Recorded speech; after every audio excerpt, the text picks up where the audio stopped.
According to Shams, the NBA has officially started its investigation into the Philadelphia 76ers regarding the player participation of Joel Embiid. Now, you're probably thinking a couple things. Number one, it's about damn time. Or number two, how the hell did we get here? So let's flash forward to about 24 hours ago. Shams decided to announce that the NBA was about to start some kind of investigation into Joel Embiid and the Sixers. And the reason they're doing this, like I said, is some player participation policy. But the real reason is not so black and white. Let's go back to something that Daryl Morey said during the offseason. So Daryl Morey a couple weeks ago told Tim Bontemps of ESPN that his plan for the Sixers was to try to keep both Joel Embiid and Paul George out of back-to-back games. We're going to be smart about it. Part of being smart is about having both Paul George and Joel probably not have many back-to-backs, if any, Morey said. Embiid also told Bontemps that if I had to guess, I would probably never play back-to-backs for the rest of my career. Whoa, there's no way you can just say that, right? I mean, the NBA has rules about just sitting out games, and this has been a controversy for a while. Do you guys remember last year when Joel Embiid was going on this crazy scoring run and people were looking at the games and they're like, huh, you'll play the Pistons, but not the Celtics? Basically, they were saying he was pick and choosing his games. Well, it turned out Embiid did have some injury, and a lot of people were like, oh, that's our bad. I think he had cerebral palsy. I'm pretty sure that's what it was. I might be mispronouncing it. Hey, so Perk Media here. This guy on the screen is a fucking idiot. So Joel Embiid didn't get cerebral palsy until like 3 months later. He got it in late April, almost early May. What actually happened is there was this narrative going on last year that, again, he was dodging games, and there was proof to this. The thing that really set everything off, though, was a matchup versus the Denver Nuggets where he was supposed to play Jokic, which he hadn't done in years. And finally, the moment came, and right before tip-off, it was announced he was not going to play. Now, some people said he actually had an injury. I'm not sure how true it is, but the cerebral palsy injury he had 3 to 4 months later, that was just a freak accident. There was proof that this was going on. Anyways, let's just put this little dunce cap on myself real quick and back to the video. And the whole rest of the season, it was just injuries for Joel Embiid, and him playing and him not playing. But then what was weird is he played for Team USA in the Olympics, he won gold, that's cool. But now as the season's approaching, apparently he's not ready to play. Now, according to the actual injury report from the NBA, Joel Embiid is missing, I think, the first 3 games because of left knee injury management. He didn't injure it, it's not torn, it's not, you know, strained or whatever, it's just management. And funny enough, his first game back will be against the Detroit Pistons. I could not write this shit even if I tried. Oh, and Paul George also missed the first game of the year, and he's probably gonna miss a couple more because of a hyperextended knee injury that he had, I think, like 2 weeks ago. Now, as far as Paul George goes, that is a real injury. And even though Daryl Morey said he's not going to play him in back-to-backs as much,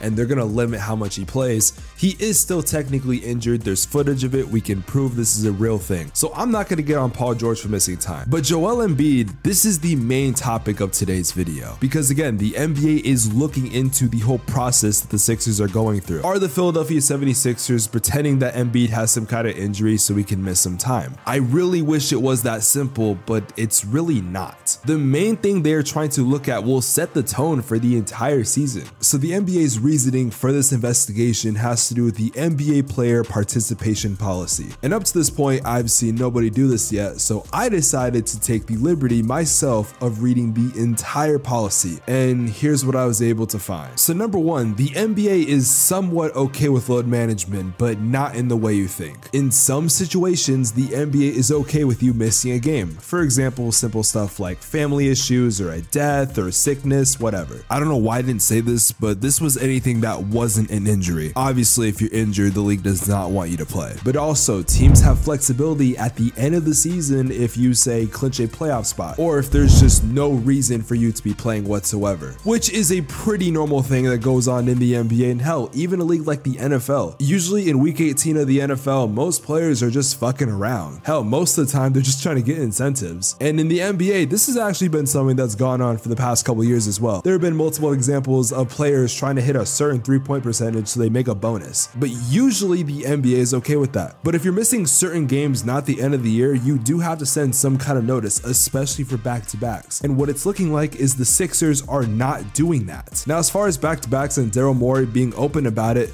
Technically, he's allowed to, because in some situations, the NBA does give you a pass. For example, certain players who have had a long history with injuries, like Joel Embiid, are okay to have, you know, some kind of pass, some kind of leeway, if you will. But the problem is they're not reporting it, which fucks up a lot of different things. So the whole reason is not just, oh, Embiid's faking injuries. We've been doing that. Even though in some certain situations, the Sixers can say, oh, he actually does have an injury when he really doesn't. Because some shit you just can't prove, or you can fake. But in this case, it's really just as simple as they're not reporting it, so that's why the NBA is mad. Now, as far as violations and fines goes, well, again, it's kind of complicated. So if a team were to break any of the following rules, then they would be fined. So in section 2 of this policy, it does state the 3 reasons why a team might get fined or investigated, which is currently going on right now. In section 2-A, a pattern of a star player having 1 game absences on the road. In section 2B, long-term star player shutdown or near shutdown. And finally, in section 2C, any other unusual or atypical pattern of a star player missing games. And if you just heard everything I just said, I'm pretty sure Joel Embiid has done all of those things and more. So yeah, it's pretty clear why the league is actually investigating this man. Now, as far as fines goes, well, the first offense is 100K, the second fine is 250K, and the third and any other violation after that, it just gets insane. The third fine would be $1.25 million,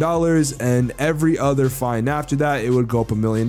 So the fourth fine would be $2.25 million, and so on and so forth. So from what I can tell, it seems like the 76ers are going to get some kind of, I would say, fine. Now, as far as how much it is, I'm pretty sure it's just going to be 100K. It is technically their first offense, but if no changes are made, I do expect the Sixers to continue to be hit with fines. And I think the worst part about this entire situation is, objectively, it's going to lead to nothing. Because sure, fines are one thing, but nothing is really going to change.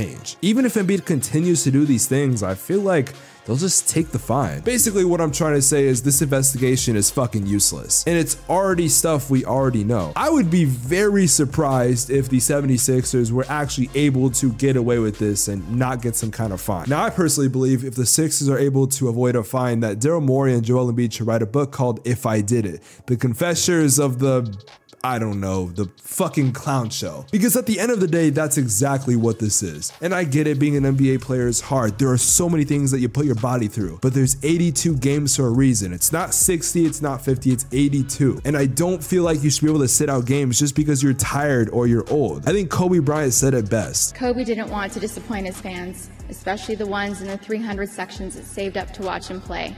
The kids with the same excitement he once had. I remember asking him why he couldn't just sit a game out because he was hurting.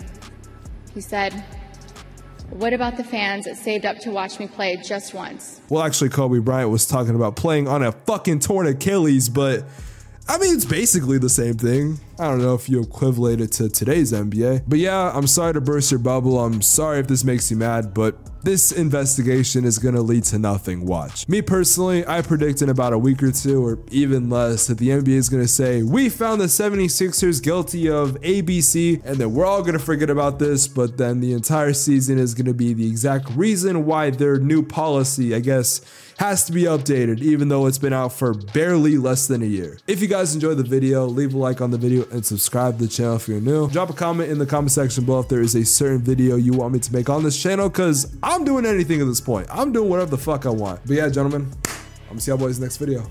Peace.